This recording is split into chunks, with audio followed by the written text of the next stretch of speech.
Hi guys, welcome back. You're here with me, Jen, the Taxidermy Witch, and I'm so excited to be doing my first Q&A because I hit 100 subscribers last night while I was at work. So right now, first thing, I'm going to light a candle to Bast, which I've really beautifully made for her. And the candle magic I've written on it says Bast, and then it says always protects Jen, okay?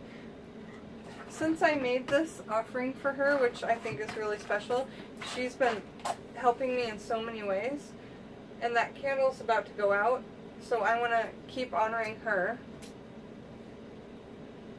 with this. So we'll put that there for the video. We'll put that there. Alright, so let's get on to the Q&A. I'm really excited, and we may have to chop this up into a couple videos because I want to really explain my feelings on everything. So,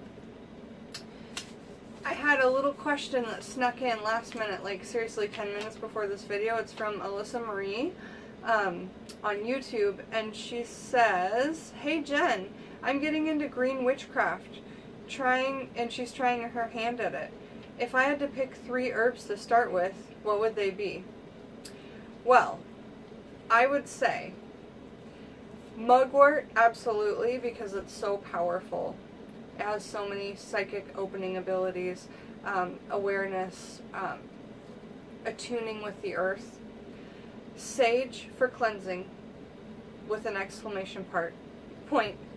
And cinnamon for protection. So if I had to pick 3, it would be mugwort, sage, and cinnamon, because I feel like those are things that aren't too terribly hard to get. Mugwort might be a little hard, but you can order it like on an online shop and get it in a day or 2 at your door the next day. So really, but I would say go to your kitchen and gather up all the spices like cumin, coriander, mustard, cardamom, sage, cloves, salt, poppy seeds, parsley. I'm looking at my herbs right now. Chilies, pepper, rosemary, allspice. All these things like that are in your kitchen are totally magical herbs. So for a new beginner, I would also say to get Scott Cunningham's Encyclopedia for Magical Herbs, and I show that all the time. I don't have it here with me in my video. It's in my purse. So get that and then kind of see what you can pair up from your kitchen, okay? Thank you, Alyssa Marie. That was a great question. So now I'm on to Wick2Man from YouTube. And he says, have you ever experienced backlash from a spell or a ritual that you have done? Yes, absolutely I have, Wick2Man. Just recently I did a Return to Sender spell, and I'm going to tell you guys a short story with no names about what happened. I'm a massage therapist, and I was massaging this family who, it's a husband and wife and a daughter who's like 5 years old. And the daughter's awesome, and I like connect with little kids so well, and they love my tattoos, and they're always like, "Whoa, what's that?" But there was something off about the husband and wife, and I would come to their home and massage them. I got this vibe from I had to stop massaging them, even though I was making loads of money, and they were really good clients, like weekly clients, 2 hours each, every single week, never ever canceled. But there was some kind of energy I was getting from the husband. Like, he wouldn't talk to me when I massaged him, but when I was done massaging him, I literally had to go to the bathroom and vomit. I know that I've told you guys before I'm an empath, and I absorbed all the energy, but I just couldn't understand what it was. So I knew that there was something so wrong. I worked with these people for 3 years before I finally said, this is it. Money's not worth it, and I need to take care of myself. Because I absolutely put witchcraft into massage, okay? Because I'm praying for these people. They're telling me all their like thoughts and needs and wants and cares and hopes, and I'm praying for that while we have the quiet time on massage. With him, I just kept getting visualizations of dark and bad and sickness and not the right thinking for like a massage. Like maybe he was trying to be like weird about it. So finally I quit, and I was still massaging a friend of his. Well, let me just say, the reason why I also had a weird vibe from these people is that they bill it for hockey, and they had young girls in their house, and they were giving them alcohol, and like it was just like very, very weird. So I just got the heck out of there. Like I didn't want to be around it. Money is not worth it to me when it comes to that kind of thing. And so I did a return to sender spell. And I don't know what was wrong with the man, but I said, whatever this guy is doing that's awful in the universe, because I can feel it when I touch him, I did a return to sender spell, and 2 weeks later, somebody that I knew that knew him said, do you know what happened? And I said, no, that I haven't talked to them. And they said, he's been accused of raping one of his billet students, and I knew the girl. And she's a beautiful girl. She's a Catholic. The whole time I massaged her, because they bought her a massage, we just talked about like religion and how cool it is, and that's what she wanted to talk about, and I know a lot about it because that's kind of my background originally as a child. My parents brought me up that way, and so we had a lot to talk about, and she's so great. But 2 years later I learned that this happened to her, and she's finally like pressing charges. So I don't know if it was my return to sender spell, but I felt like the saddest ever, because like that family is now in shambles, possibly because of the spell that I did. Possibly not, but I think that it definitely had influence. And what I'm trying to say is, I feel bad for the little girl. I feel bad for the 5-year-old girl that I bonded with so well, because now her parents and their life and their marriage is in shambles over this.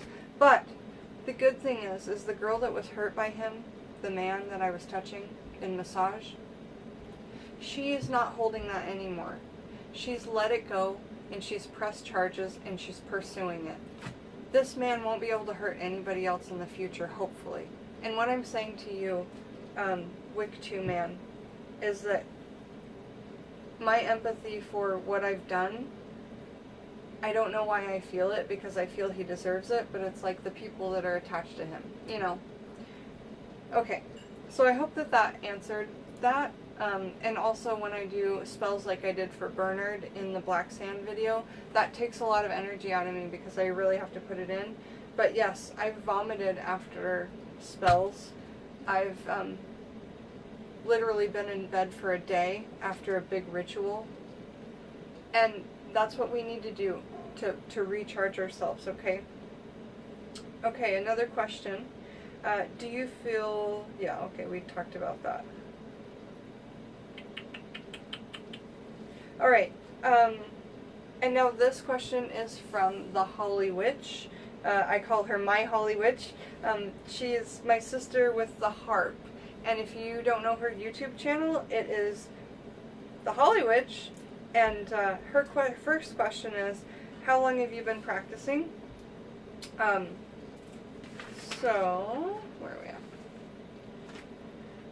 So, I think I've been practicing since I was, my first earliest memory when I was 3 or 4 years old, and I was picking leaves and finding pretty rocks and going through the garden and picking like the most special pea and not eating it, and then putting a pile on the doorstep. And my mom or my brothers would be like, what's this? And I would say, it's for God. And I wasn't Christian at the time, you know, we weren't going to church or anything, but intuitively, I knew that you had to give offerings to God.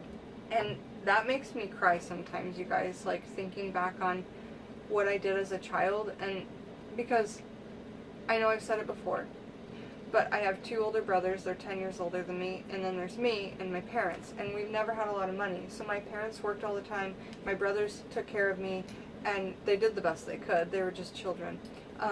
But because I was so lonely, and I was extremely lonely, and I've accepted that now as like an adult, that being extremely lonely makes you bond with whatever you can, whether nowadays it might be your cell phone, but we didn't have that then, right? Like nowadays 3-year-olds are on cell phones. That's nuts. 3-year-olds should be playing in the garden like I was.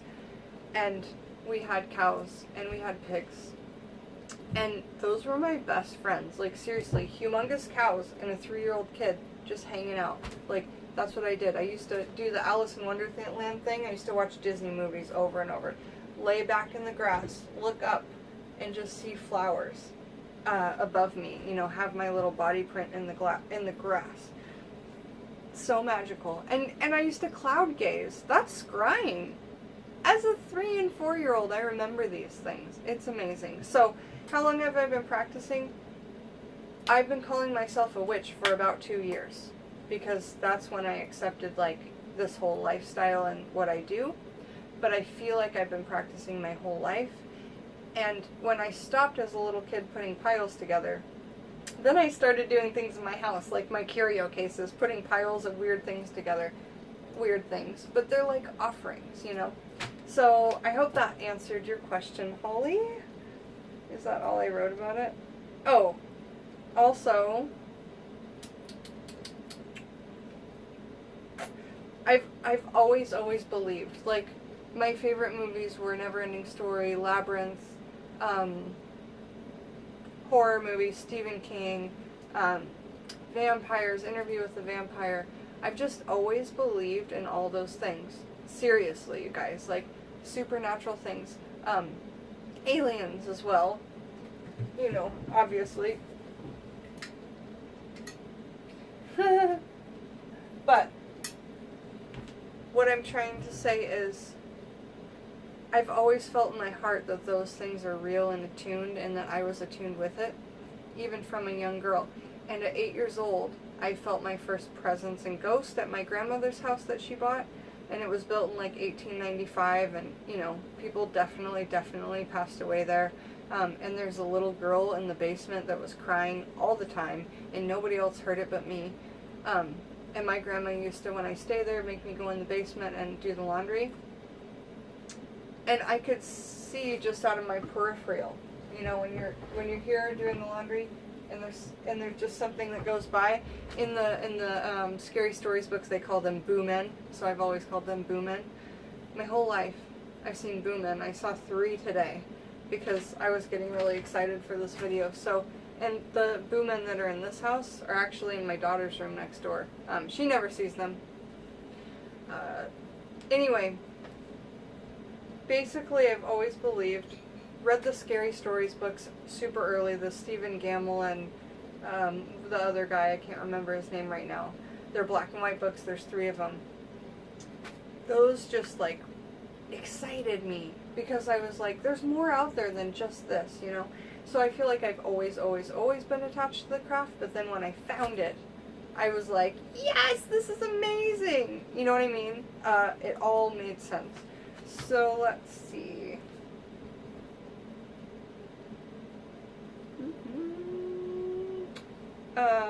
Holly says, how did I get into witchcraft? It's crazy, because I got into witchcraft and understood that it was actually a real thing through researching conspiracy theories. And if you want to know which conspiracy theories I was researching, let me know, but I don't want to put it in this video. And then that attached me to understanding that witchcraft is real. Herbalism can be used for magic as well as medicinal. Energies, how they work. I've always been working with these like energies, but I just never knew like that you could put them together in the right way. Okay, were you born into it? Again, I feel like as a small child, being alone, I was just given to it by nature. Given this loneliness to draw me to it, if that makes sense. Okay.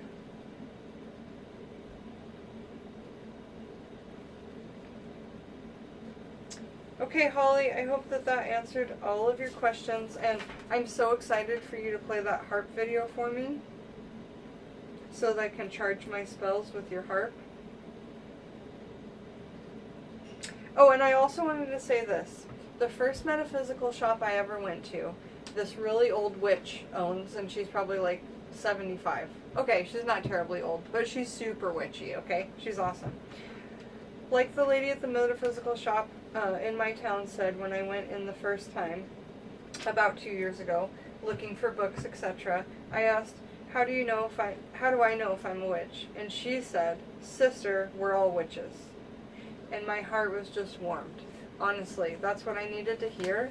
And if you guys are like, I don't know if I'm a witch because,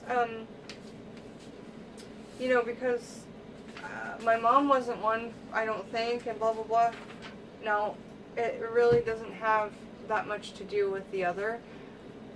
We all have our bodies, our souls, all the astral plane is all in front of us. All you have to do is accept it, attune, and do things to help you draw the correct energies to you. So if you need help with that, let me know. I think I'm going to do a second video on the rest of the questions. So when I come back, we're going to be going over Ashley Collins, or Ash. I love that name, by the way. And she's asking what is my favorite song by Rob Zombie. So that's one of her first questions. She also asks, what is your most potent, powerful ingredient of all? Also asks, do you have an essential oil blend you like to use in magical workings? And also asks, do you have a pen pal? So that's coming up, plus more questions. And I'm really excited to finish this video. Alright, thanks you guys.